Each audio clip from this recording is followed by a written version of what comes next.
ស្រុករំពឹងចុះទាំងអ្នកស្រុករំពឹងមាននឹងធ្លាប់តែប្រណាំងតាមព្រៃស្ទឹងបឹងត្រពាំង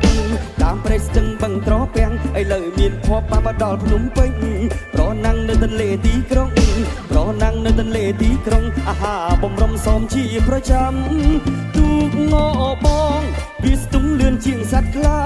ប្រណាំងមិនខ្លាចអ្នកណាប្រណាំងមិនខ្លាចអ្នកណា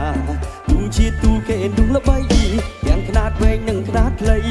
ទាំងខ្នាតវែងនិងខ្នាតខ្លីមិនផិតភ័យព្រឺអ្វីទាំងអស់ជំនាញអ៊ំលឿនដូចហង្ស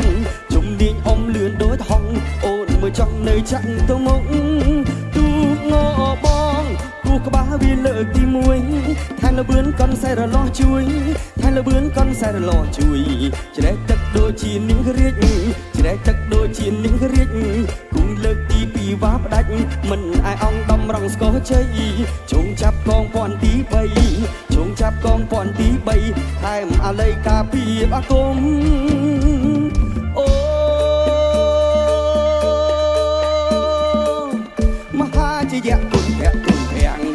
ជាយៈតុងភៈតុងភាំងទូកងបងមហាសែនខ្លាំងទូកងបងមហាសែនខ្លាំងទូកប្រណាំងស្រុកយើងលឿនក្រៃនឹងស្នាដៃទូកងកូនខ្មែរអូនឃើញទេទូកបងឈ្នះហើយអូនឃើញទេទូកបងឈ្នះហើយ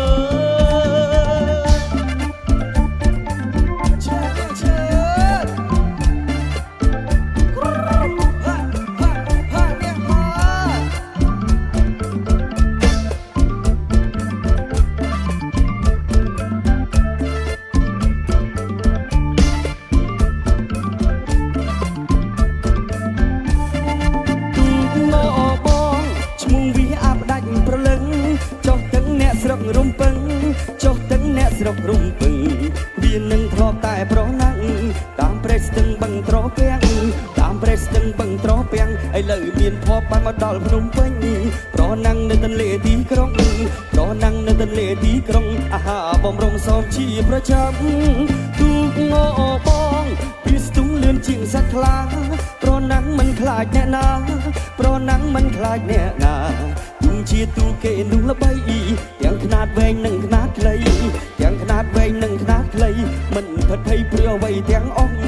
ជំនាញអ៊ំលឿនដូចហង្សជំនាញអ៊ំលឿនដូចហង្សអូនមើលចង់នៅចាក់ទៅមុខ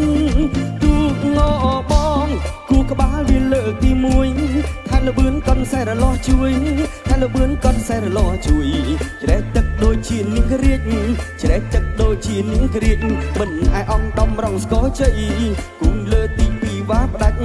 ជងចាប់កងពាន់ទី3ថែមបាលីការពីអាគម